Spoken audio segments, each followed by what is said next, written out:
Welcome back to Outside the Belly. I'm John Fredericks, your blowtorch of free speech in America, your oracle of the deplorables. Let's get, we got Todd Sheets. Also coming up, Elise, Nieshalla, controller for Indiana on this exploding debt. So we're going to get Todd involved in that. But Todd, first, I want to get your, I know you come on here for economics, but we need a segment like Todd speaks out on the social issues of the day. Todd, the seditious six. I mean, what is up with these people? And we got Hegseth now says he's going to attempt to bring charges up against Mark Kelly. What is your take on this?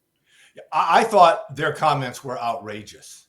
I mean, I talked with a friend of mine who's maybe left-leaning or very far left-leaning over the weekend, and we talked about this and his comment. And I think he reflected, probably what you're hearing, on the other side's news is kind of stuff is, hey, they were just saying the truth that, you're not obligated to follow illegal orders and this kind of thing. And I said, look, you have got to take these things in context. And for these people to be suggesting to young people in the military, many of whom may be concerned or confused about some of these issues, but their job is to follow orders and to follow the chain of command and to suggest that they should be questioning whether or not they should be going into some of these situations, putting themselves in harm's way to try and, uphold the law and that kind of thing. That's not their role. And I think this was an egregious step on their part. I think it would have been, having said all that, I think Trump had a good, hard response. It would have been better not to bring in the idea of putting people to death initially, but some of that's Trump, and he's walked that back since then. So, I'm in the camp that this was outrageous, and the administration needs to be looking at how do you go at these people in a way that matches the severity of what they did, but is also proportional to the circumstances, so it doesn't look like it's, you're coming back and going too far overboard. But I think somebody needs to go after them and send this message. This is just completely unacceptable. Todd Sheets, what was their objective in this video? What do they want to accomplish? Yeah, I think this is all tied up with what's going on in these cities and with ICE and with the people who are fighting back against ICE and all these kinds of things. And you've got the mayors and the governors of these states. And I think they're trying to send a message. It's like, if you don't think that you're given orders that are legal, like you should be judging this yourself, then you should stand up and protest the people who are telling you that you need to go in and do these things in the cities and that kind of thing. And I think that's, to me, that's what it felt like. Do you have a different perspective? I'm curious. No, I think I have your same perspective. They're throwing everything out in order to demonize this president, and the specter they threw out was he's giving illegal orders that you shouldn't follow, which is, first of all, there's no illegal orders, and nor has he ever given one, nor will he ever give one, and we don't even know what an illegal order is. Is that like fire a drone? What is an illegal order? Like blow up a Venezuelan drug cartel boats so they don't kill our children? Like, what's an illegal order? So they never define that. So basically, this is all playing to their base, and the anti-Trump is this. I think it's going to backfire. That's why I'm a lot more bullish right now in the midterms than anybody else is, because 1 year, Todd, is a very long time. The big, beautiful bill hasn't sunk in. The jobs haven't. We saw the jobs report come out. Inflation's going to go down. We're going to hopefully, once we get a new Fed chair, start getting interest rates down. So I'm pretty bullish on it, Todd. So, but I want to bring in Elise Nieshalla. She is the controller in the state of Indiana, and she also is part of the team that's concerned about the national debt. Elise, am I saying your name right, Elise? Yes. Good morning, John. You sure are. Okay, before we get to Todd and the debt and everything else, why do you guys in Indiana screw Trump when he wants to redistrict Indiana and get us another House member so we can save America? Why? Well, I tell you what, I think the conversation needs to go even further. And that is, we need a citizen count to be part of the census, because the appropriation of these seats, we're counting the millions who are here that belong to foreign nations.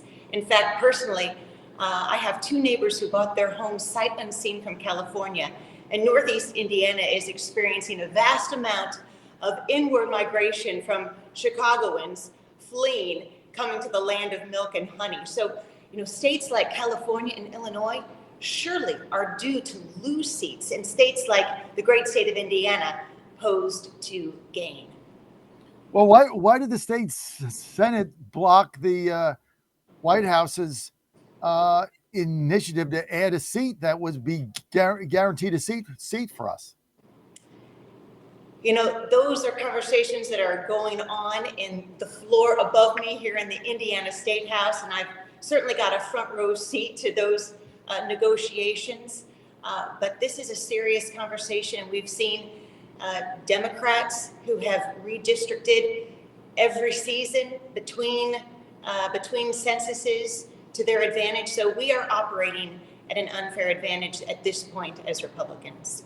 If you were in the state Senate, would you have voted for the redistricting? Yes, I personally would vote for it. All right. Tell us why. I got Todd Sheets on, one of my economic gurus on the network. You say there's a day of reckoning coming with this national debt.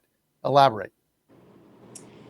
So our country, it took 205 years for us to accumulate our first 205 years to accumulate our first $1 trillion of debt. And now we accumulate that much every handful of months. And as it was stated in U.S. Senate Resolution 600, that, by the way, was brought forth to the United States Senate by our own Governor Mike Braun, it called out the national debt as a national security threat, and that deficit spending is unsustainable, reckless, and dangerous for our country. We are on a trajectory now that is leading us to a day of reckoning, and not just a day, but a painful age of reckoning. And that is something that we need to avoid, because that will be pain that we are certainly not accustomed to, and want to make sure we don't get there for the sake of our children and our children's children. Todd Sheets, what does a day of debt reckoning in the United States look like? Well, the day of reckoning comes when other people stop funding your deficits and adding the debt so that you can keep borrowing. You can keep going down this path when you're running these deficits and you try and monetize some of it through inflation with the Fed printing money and the rest of it by borrowing money. And nobody knows exactly where this point is. I mean, this point may be way out there. We may be pretty close to it. But at some point in time, you get to where the people who are lending you money say, we're not going to lend you any more money because we don't believe we're going to get paid back in dollars that have anywhere near the purchasing power of what we're lending to you right now. And Europe has been through this in the past. They're getting ready to go through it again now. They went through it in the 1700s and leading up to the 1800s. They'd go to war, they'd borrow a bunch of money, they'd print a bunch of money, they'd pay people back with devalued currency.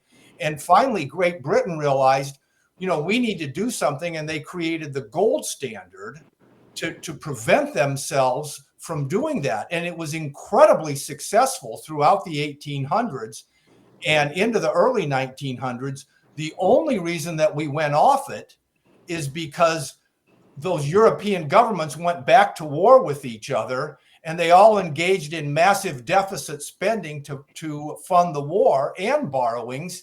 And they had to break the gold standard then as a result of that. It wasn't because it failed in any way or it was unsuccessful. It was probably the most successful monetary regime in the history of the world. But the day of reckoning comes when other people decide that they no longer believe that you can repay them with currency that has purchasing power equivalent to what they're lending you. And then you're forced into austerity measures at that point in time. Elise, what is the magic number? What is the number we hit where the collapse begins? Do you have a number in mind? Well, all right. How about this? Ernest Hemingway wrote a book, The Sun Will Rise, and in it there's a conversation between two characters, and one asks the other, so how do you go bankrupt? And the other responds, two ways, gradually and then suddenly. And it's that suddenly that we must avoid. To my friend's remarks there, we don't know the exact time, but we do know that the track we are on is completely unsustainable.